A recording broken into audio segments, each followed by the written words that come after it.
Hello friends, I am Anita Shokan और today we are discussing about government budget.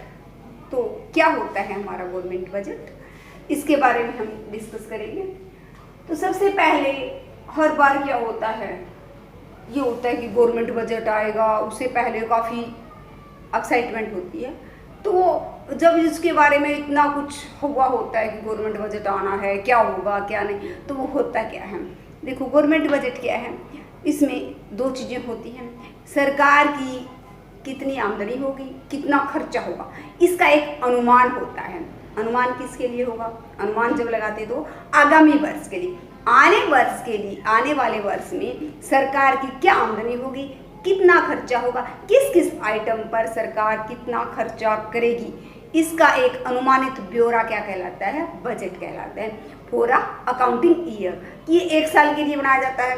तो budget क्या है, 1 year के बारे में, कौन सा ईयर है वो, आने वाला, बीत चुका है उसके बारे में नहीं। फॉर एग्जाम्पल्स अब हमारा क्या है कि जो हम बनाते हैं वो आगामी वर्ष के लिए बनाते हैं कि 2019-20 का बजट था, तो वो हमारा क्या था कि आने वाले वर्ष के बारे में 2020-21, तो उसके बारे में कि इस साल में क्या क्या होने वाला है, कहाँ से आमदनी आएगी, कितना कहाँ पर खर्चा होगा, उस सब का अनुमानित ब्यौरा हमारा क्या कहलाता है, बजट। तो इसमें क्या होता है कि एक तो ये 1 ईयर के लिए होता है, अकाउंटिंग ईयर है 1।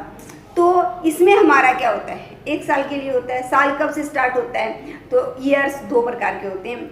एक होता है हमारा कैलेंडर ईयर, दूसरा होता है हमारा अकाउंटिंग ईयर। कैलेंडर ईयर क्या होता है, कैलेंडर ईयर वो होता है जो जनवरी से स्टार्ट होता है और दिसंबर में खत्म हो जाता है, 1 ईयर होता है, उसको कैलेंडर ईयर कहते हैं। लेकिन जो अकाउंटिंग ईयर है वो हमारा क्या होता है, 1 अप्रैल से स्टार्ट होता है और 31 मार्च को खत्म होता है। तो जहाँ पर हम इकोनॉमिक्स की बात करते हैं वहाँ पर हम क्या लेते हैं, अकाउंटिंग ईयर लेते हैं। तो इसमें हम जब बजट की बात करते हैं वो किस में आता है, अकाउंटिंग ईयर में। 1 अप्रैल से लेकर 31 मार्च तक के अनुमानों का ब्यौरा है कि उन अनुमानों में क्या हमारी इनकम होगी, क्या हमारा एक्सपेंडिचर होगा, सरकार कितनी इनकम किस किस सोर्स से गेन करेगी और कहाँ कहाँ खर्च करेंगी।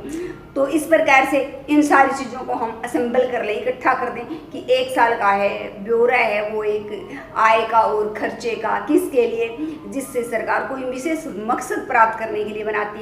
वो मकसद क्या होता है, इकोनॉमिक ग्रोथ एंड स्टेबिलिटी, हमें अटेन करना है इकोनॉमी के लिए, इकोनॉमिक ग्रोथ एंड स्टेबिलिटी, उसके लिए ये ब्यौरा तैयार करती है सरकार। तो ये क्या है, government budget is the statement of the estimates of the government receives and government expenditure during the period of the financial year.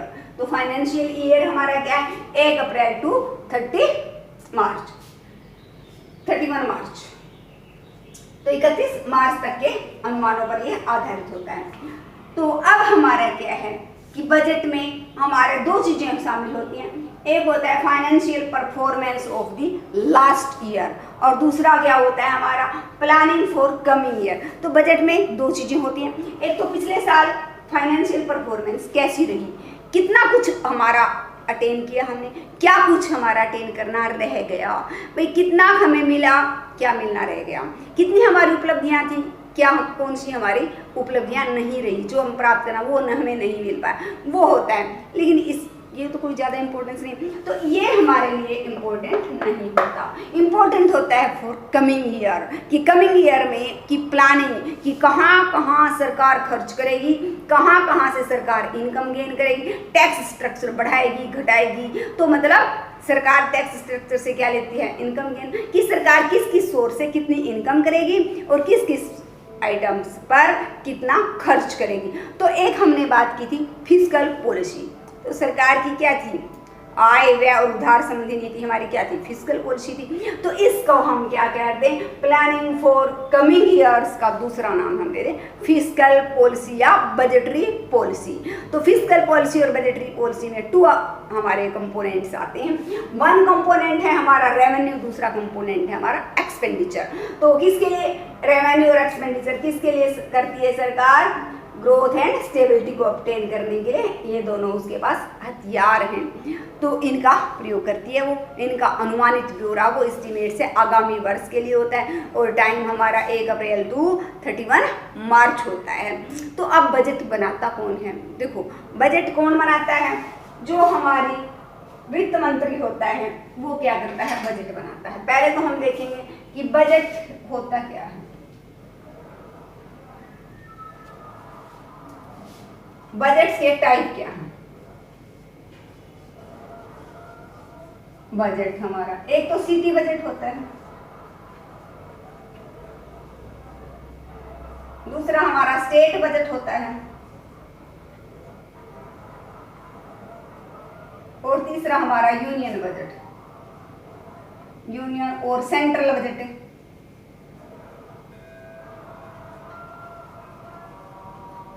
City budget क्या है?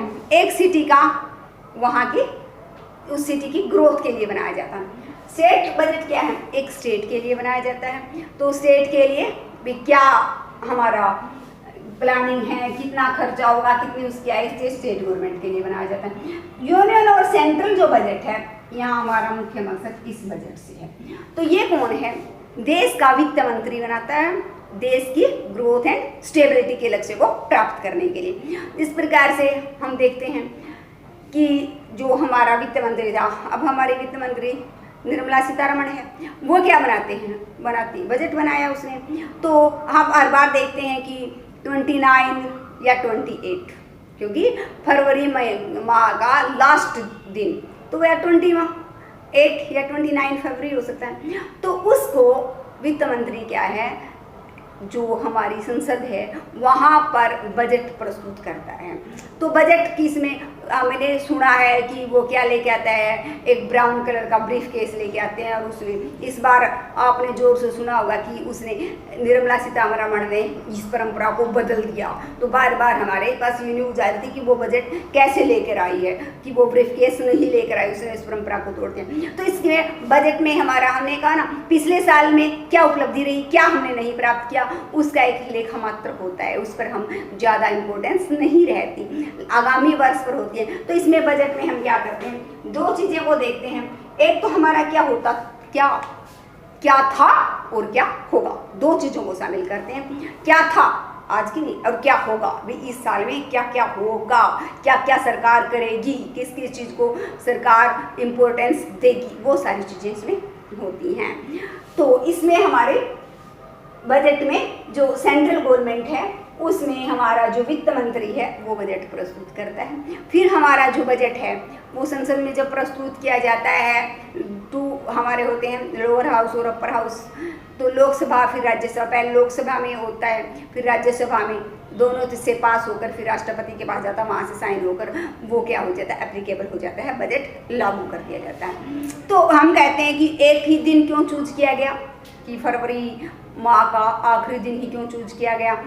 पहले बजट कभी भी बनाया जा सकता है, लेकिन हर काम का करने का क्या होता है, हम कह सकते हैं जनवरी फरवरी मार्च अकाउंटिंग ईयर खत्म हुआ, उसके बाद जनवरी फरवरी मार्च हम बजट बना सकते हैं, क्योंकि 1 अप्रैल से स्टार्ट होगा वो तो लागू होना।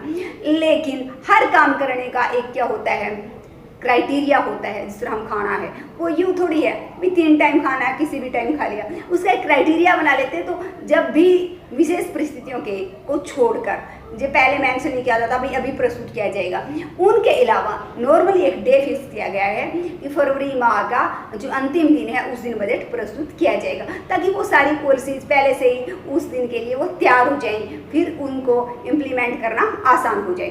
तो इस प्रकार से वो हमारा बजट होता है। तो फिर बजट क्या होता है हमारा, बजट के कुछ ऑब्जेक्टिव्स होते हैं जिनको सरकार उस बजट पॉलिसी के थ्रू क्या करना चाहती, अटेन करना चाहती है। ऐसा नहीं है कि बगैर कोई ऑब्जेक्टिव रखे ऐसे ही घोषित कर दिया, ऐसे ही बना दिया, नहीं, वो सोच समझकर प्लानिंग करके क्या किया जाता है, बजट तैयार किया जाता है।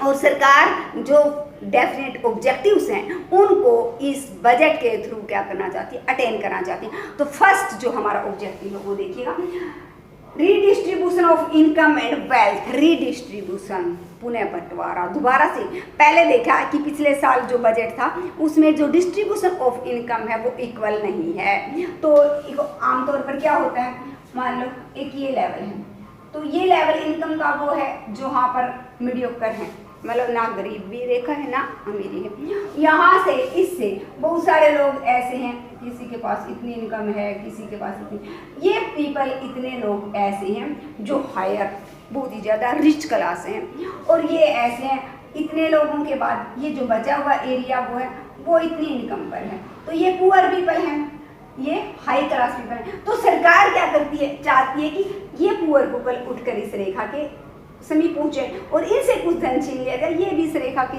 नजदीक आ जाए, ताकि सभी के पास इतनी इनकम हो कि वो बढ़िया तरीके से अपना गुजारा कर सके। तो जो कुछ लोगों के हाथ में संपत्ति है उसको सरकार अपनी बजट के द्वारा क्या कर सकती है, दोबारा से इस प्रकार से एलोकेट करेगी कि गरीबी रेखा से थोड़ा ऊपर उठ जाए, अमीर को थोड़ी अमीरी कम हो जाए, तो दोनों के बीच में क्या होगा, एक बैलेंस बन जाए। तो यहाँ से इनसे कुछ पैसा छीन लेगी, किसके द्वारा, थ्रू टैक्सेज, इन पर टैक्स लगाएगी, टैक्स से वो पैसा खींचकर गरीबों के कल्याण के ऊपर खर्च कर देगी, या हम कह सकते हैं उसको एक ऑफिशियल लैंग्वेज में कहें तो गरीबों को क्या दे देगी सरकार, सब्सिडी दे देगी। तो गरीबों को सब्सिडी प्रोवाइड करके उनके लेवल को क्या करेगी सरकार, इक्वल करने की कोशिश करेगी। तो इस प्रकार ये हमारा क्या हो गया, redistribution of income and wealth, कि धन और जो संपत्ति थी उसका बंटवारा हमारा क्या कर दिया, इक्वल। इनको सरकार जिस प्रकार से इनको सरकार अलग अलग प्लानिंग बनाती है, कितने गरीब लोगों के घर बनवा दिए जाएंगे, तो ये भी किस लिए, उनको अपलिफ्ट करने के लिए, ऊपर उठाने के लिए, उनको इस लेवल तक पहुंचाने के लिए ऐसा किया जाता है। अब है हमारा GDP growth, GDP gross domestic product को इंक्रीज करना, उसकी ग्रोथ बढ़ाने का सरकार का मेन मकसद होता है। देखो जब भी हम बात करते हैं कि वो कंट्री डेवलप्ड है, वो कंट्री उस दूसरे देश से ज़्यादा एडवांस्ड है, तो इसका मतलब क्या है, उस जब ऐसी बातें होती हैं तो वो बात होती है उसकी जीडीपी की, क्योंकि उनकी जीडीपी दूसरे देश की तुलना में ज़्यादा है, तो इसलिए वो एडवांस कंट्री कहलाते हैं, वो डेवलप्ड कंट्री कहलाते हैं। तो जीडीपी बढ़ाना तो सरकार का मेन मकसद है। तो इसमें हमारा क्या होता है, monetary value of final goods जो प्रोड्यूस की जाती है इकोनॉमी, उसको हम जीडीपी कहते हैं। तो इसको इंक्रीज करना, वो पॉलिसी अडॉप्ट करती है सरकार जिससे हमारी जीडीपी इंक्रीज हो जाएगी, चाहे वो गुड्स हमारी फैक्ट्रीज में हों, चाहे वो एग्रीकल्चर में हों, कहीं भी हों, तो सरकार ऐसी पॉलिसी अडॉप्ट करती है, ऐसे बेनिफिट देती है ताकि जीडीपी को क्या किया जा सके, इंक्रीज किया जा सके। फिर है इकोनॉमिक स्टेबिलिटी, क्या होती है एक स्टेबिलिटी, इकोनॉमिक स्टेबिलिटी क्या होती है, जरूरी होती है। इकोनॉमिक स्टेबिलिटी का मतलब है rise and fall of price is not available, कि जो कीमतें कभी गिर जाती हैं, कभी इतनी ऊपर चढ़ जाती हैं, वैसे तो क्या है नॉर्मल बात है कीमतों का बढ़ना गिरना, लेकिन इकोनॉमिक ग्रोथ के लिए क्या चाहिए, हमें इकोनॉमिक स्टेबिलिटी की जरूरत होती है, क्योंकि इकोनॉमिक स्टेबिलिटी नहीं होगी तो वो कंट्री इकोनॉमिक ग्रोथ कर ही नहीं सकती, क्योंकि दो प्रकार का इन्वेस्टमेंट होता है हमारा। वो इन्वेस्टमेंट कौन सा है, एक तो इन्वेस्टमेंट होता है हमारा जो हमारी कंट्री के लोग करते हैं, दूसरा होता है एफडीआई, फॉरेन डायरेक्ट इन्वेस्टमेंट, तो विदेशी जो प्रत्यक्ष निवेश है जो दूसरे देश वाले करते हैं। जब तक इकोनॉमिक स्टेबिलिटी नहीं होगी, फ्लक्चुएशन होंगे इकोनॉमी में, कभी प्राइस राइज हो रही है, कभी फॉल हो रही है, हिलता डुलता है, तो हम भी कोई काम नहीं, तो स्मूथ एरिया पे जब साथ साथ चल रहे हैं तो भाग के रेस पार कर लें, और लेकिन ऐसा कोई चीज़ है तो हम सरपट नहीं दौड़ सकते, फिर तो केयर से बिल्कुल सावधानी से जाएंगे। तो यहाँ भी ऐसा ही हाल है, जब इकोनॉमी फ्लक्चुएट कर रही है तो क्या होता है हमारा, तो हमारा इकोनॉमिक डेवलपमेंट नहीं हो सकती। इकोनॉमिक डेवलपमेंट के लिए जरूरी है एक इकोनॉमी में क्या पाई जाए, स्टेबिलिटी पाई जाए, तभी तो जो हमारे देश के इन्वेस्टर हैं वो इन्वेस्ट कर पाएंगे, जो फॉरेन डोमेस्टिक इन्वेस्टमेंट है वो हमारे देश में आएगा। तो ये तो इकोनॉमिक स्टेबिलिटी सरकार किसके द्वारा, जो हमारा बजट है उसके द्वारा अटेन करना चाहिए। अलोकेशन ऑफ रिसोर्सेज, कि जो रिसोर्सेज हैं हमारे रिसोर्सेज को इस प्रकार से अलोकेट करेगी कि सोशल बैलेंस बना रहे, किसके बीच में, बेनिफिट एंड सोशल वेलफेयर के बीच में। प्राइवेट लोग वहाँ चाहते हैं कि जो रिसोर्सेज हैं उनका एलोकेशन वहाँ पर वो लगे जहाँ से उनको क्या हो, प्रॉफिट मैक्सिमाइज हो सके, कि ज़्यादा से ज़्यादा प्रॉफिट हो सके। और सरकार चाहती है कि रिसोर्सेज वहाँ लगे जहाँ से लोगों का क्या हो, उसके सोशल वेलफेयर हो, उसके सामाजिक कल्याण हो उसके। तो सरकार क्या करती है कि जहाँ पर प्राइवेट लोग, तो मान लो शराब है, गुटखा है, पान, इनमें बेनिफिट, शराब है का ही एग्जाम्पल है, शराब में बेनिफिट बहुत ही ज़्यादा है।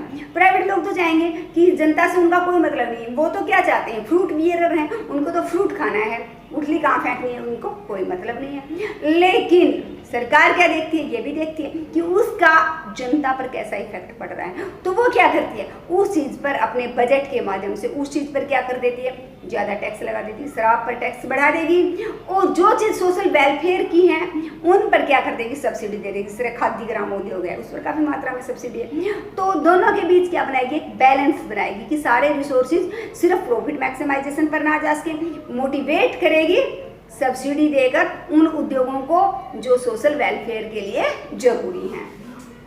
फिर है हमारा बैलेंस रीजनल ग्रोथ।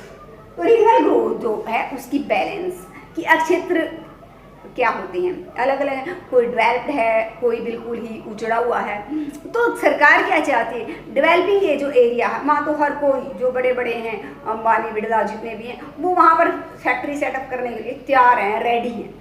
लेकिन जो बिल्कुल पिछड़े हुए क्षेत्र हैं वो तो फिर सारे डेवलपिंग जो एरिया है वहाँ पर लगाते जाएंगे, वो और डेवलप होते जाएंगे, क्योंकि वहाँ के लोगों को उससे रोजगार मिलता रहेगा, रोजगार मिलेगा, उनको आय बढ़ेगी और वो आगे अप लिफ्ट होते जाएंगे। लेकिन वो एरिया जो बिल्कुल पिछड़े हुए हैं उनमें तो कोई इंडस्ट्री लगाएगा ही नहीं। तो सरकार क्या कर सकती है, उन क्षेत्रों को जो हमारे डेवलप नहीं है, पिछड़े में, उनको विशेष सुविधाएं देगी कि उनको जो हमारा श्रमिक हैं वो अवेलेबल करवाएगी, सस्ती दर पर अवेलेबल करवाएगी, उनको इलेक्ट्रिसिटी अवेलेबल करवाएगी, रॉ मटेरियल अवेलेबल करवाएगी, तो बहुत सारा लोन फैसिलिटी प्रोवाइड करवाएगी। जब उनको ऐसे ऐसे इंसेंटिव मिलेंगे तो वो लोग जो काम करना चाहते हैं वो उस एरिया में फैक्ट्री सेटअप करेंगे, वहाँ के लोगों की इनकम होगी और वो एरिया भी क्या होंगे, ऊपर उठना शुरू कर देंगे, तो वहाँ भी ग्रोथ होगी। तो ये किसके द्वारा, अपने बजट के द्वारा। बजट में विशेष सुविधाएं दी जाती है ऐसे एरियाज को कि जो हमारे क्या होते हैं, पिछड़े हुए एरिया होते हैं।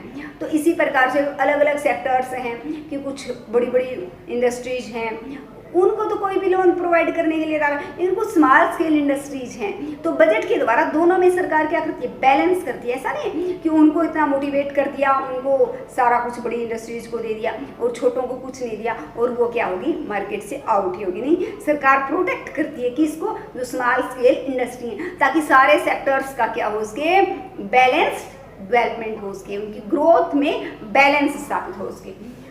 ये है हमारा।